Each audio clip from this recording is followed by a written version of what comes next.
Waalaikumsalam warahmatullahi wabarakatuh. Semoga Ustaz Adi selalu dalam lindungan Allah Subhanahu wa taala.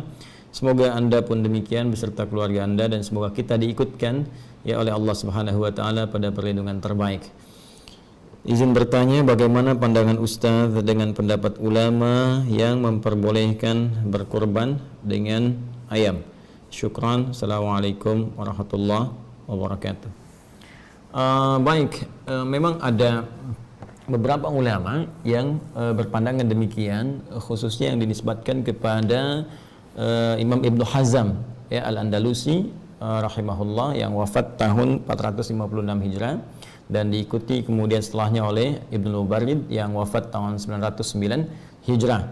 Ini keduanya terutama menukil pada keterangan yang sampai riwayatnya kepada Sayyidina Bilal ya bin Rabah radhiyallahu taala anhu. Juga ada yang sebagian mengisahkan tentang kisah lain tapi substansinya serupa dari Ibnu Abbas radhiyallahu taala anhuma, di mana saat Bilal radhiyallahu taala anhu di masa-masa kurban itu seringkali kemudian beliau menyembelih ayam, dan ada kalimat yang sangat populer dari beliau itu, yaitu ma ubali an udahya bilikin ya wa atasaddaqa bi thamaniha.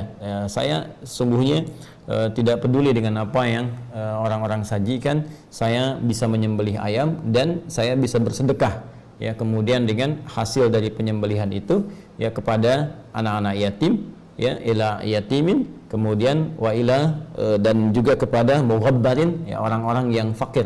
Ya, mughabbar itu ada debu ya di wajahnya. Biasanya kalau orang suka sudah banyak berperjalanan ya, ada hadis Nabi yang populer tentang orang yang berperjalanan jauh kemudian dia mengangkat tangan berdoa ya, thumma yutilus safar thumma dzakara rajula, menyebutkan kisah seorang petualang lelaki yang ingin mencari permohonan kepada Allah Subhanahu wa taala agar doanya dikabulkan ya, yutilus safar ash'atha aghbara, dia menempuh perjalanan panjang sampai keadaannya begitu tampilannya lecak gitu, pakaian aghbara dan kena debu gitu ya, sudah banyak debunya. Nah, ini sebagian orang-orang berdebu itu kata kiasan menunjuk kepada orang-orang yang satu lelah dalam perjalanan, yang kedua menunjuk kepada orang-orang yang fakir yang juga sedang dalam keadaan kesulitan. Nah, jadi Sayyidina Bilal radhiyallahu taala anhu beliau suka menyembelih ayam di waktu-waktu orang berkurban dengan binatang-binatang ternak ya, seperti kambing, domba kan, kalau kita sapi, kerbau, atau di masa-masa itu juga banyak menggunakan unta ya, lalu hasilnya beliau sedekahkan kepada golongan-golongan tadi. Kata beliau, aku lebih suka melakukan seperti ini dibandingkan dengan aku menyembelih seperti mereka. Nah, ini teman-teman sekalian, riwayat ini sampai terhubung kepada Sayyidina Bilal radhiyallahu taala anhu dari Imran bin Muslim gitu kan, dan kita tarik kemudian sampai kepada kita, dan tadi disampaikan oleh Ibnu Hazm Al-Andalusi rahimahullah dan juga Ibnu Mubarrid. Nah, persoalannya adalah apakah memang yang dimaksud ini adalah kurban dalam pengertian kurban seperti yang disyariatkan oleh Al-Quran dan dicontohkan oleh Nabi Sallallahu Alaihi Wasallam, atau kondisi yang berbeda ya, kondisi yang tidak sama dengan kurban namun dipahami sebagai sama-sama amal soleh. Yang dalam konteks ini cara memahaminya adalah sebagai berikut. Perhatikan baik-baik. Kalau kita kembali kepada ayat Al-Quran, di Quran surah ke-22 Al-Hajj ayat ke-34 tentang kaidah hewan kurban, ketika Allah berfirman, perhatikan kalimatnya ketika Allah menyampaikan subhanahu wa ta'ala, walikulli ummatin ja'alna mansakan liyadhkuru ismallah ala ma razaqahum min bahimatil an'am. Ya, dan setiap umat kami berikan jalan, kata Allah ya, kami berikan cara untuk beribadah, untuk menyembah Allah Subhanahu wa taala, yang dengan itu mereka akan mampu untuk mendekat, menyebut-nyebut Allah Subhanahu wa taala, berzikir kepada Allah dan mensyukuri nikmat Allah Subhanahu wa taala dengan satu ibadah korban itu yang disyariatkan min bahimatil an'am, dari kalangan hewan-hewan ternak. Jadi spesifikasinya jelas. Karena itu Al-Imam Al-Ghazali bahkan memberikan keterangan yang sangat ringkas tapi padat. Hewan kurban itu, kata beliau, jenisnya mesti jelas, sifatnya mesti jelas, kadarnya mesti jelas. Di antara jenisnya yang spesifik yang jelas itu, apa itu? Bahimatul an'am, yaitu hewan-hewan ternak. Sehingga hewan ternak ini menjadi ijma' di kalangan ulama, ini yang hanya boleh sebagai kualifikasi hewan kurban. Ya, kalau kita kemudian urutkan tadi, unta yang populer menjadi hewan ternak, kemudian sapi, kemudian kerbau, kemudian kambing, domba, sejenis itu saja ya. Jadi spesifik yang diternakan memang untuk dikonsumsi, yang kualifikasi dagingnya sifatnya bisa bermanfaat untuk orang-orang banyak. Ya, jadi dalam konteks ternak ini bukan hewan-hewan biasa.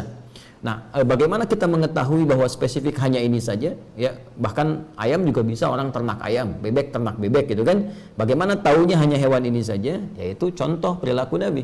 Karena Nabi ketika diutus oleh Allah Subhanahu wa taala untuk memberikan contoh, penjelasan dan batasan-batasan amalan kepada kita. Karena itulah ketika Allah mengutus beliau, kemudian ada statement yang sangat jelas ya di Quran surah ketiga misalnya ayat ke-31. Qul in kuntum tuhibbunallaha fattabi'uni. Ya yuhibbukumullah wa yaghfir lakum dzunubakum. Katakan Muhammad SAW, jika kalian semua hamba-hambaku, hamba-hamba Allah mencintai Allah dengan serius, fattabi'uni, maka ikuti Nabi, ikuti aku, kata Nabi.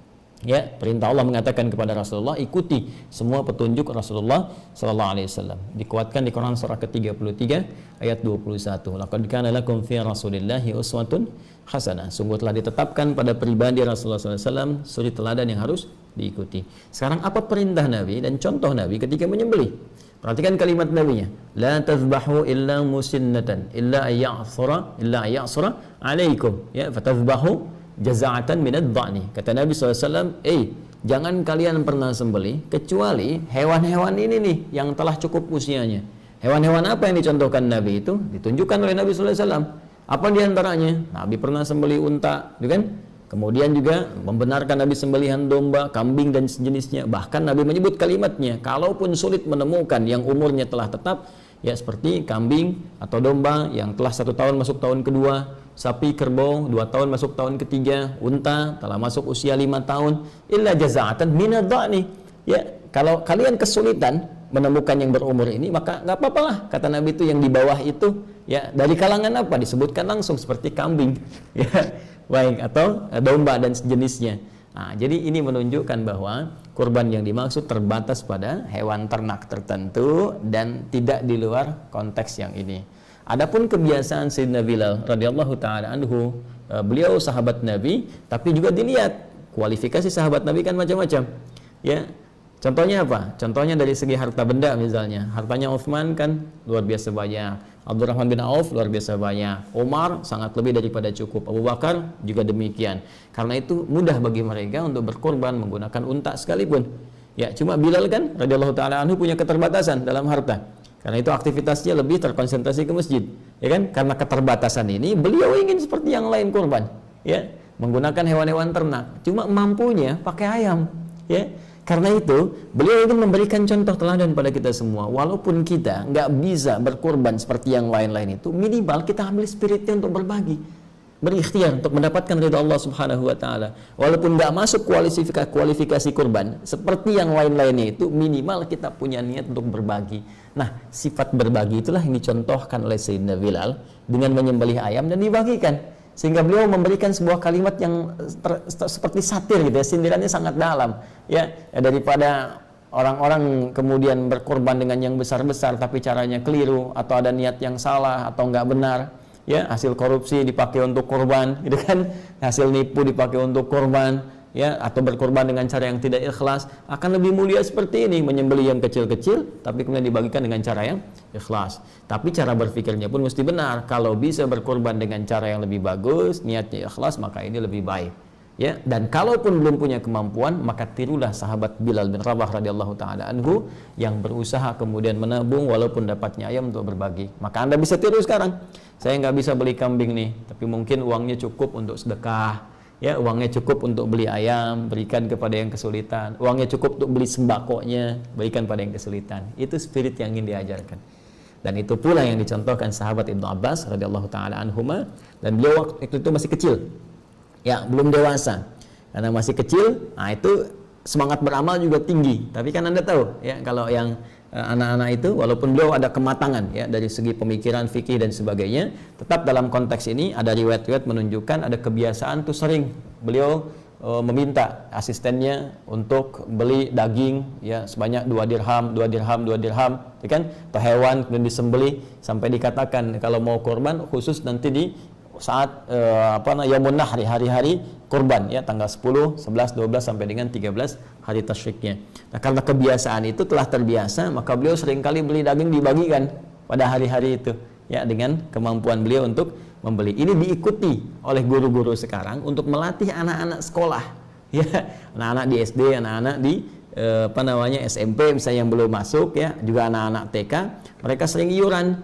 Nanti iurannya apa? Beli daging, beli ayam, ada yang nyampe ke kambing untuk latihan berkurban, latihan berbagi. Jadi kisah yang disandarkan pada Ibnu Abbas radhiyallahu taala anhuma, ataupun juga mohon maaf kisahnya Bilal bin Rabah yang ditanyakan oleh saudara kita tadi, itu lebih kepada spirit untuk berbagi, menunjukkan sifat sosial kita dan melatih kita untuk beramal walaupun kita belum mampu mengerjakan amalan utama yang disebutkan tadi. Setidaknya ada ikhtiar kita yang kita maksimalkan supaya saat kita berjumpa dengan Allah kita bisa mengatakan, ya Allah, dari harta yang telah Engkau titipkan aku pun berusaha untuk berkorban seperti mereka, tapi disinilah batas kemampuanku dan aku harapkan Kau ridha dengan apa yang aku kerjakan.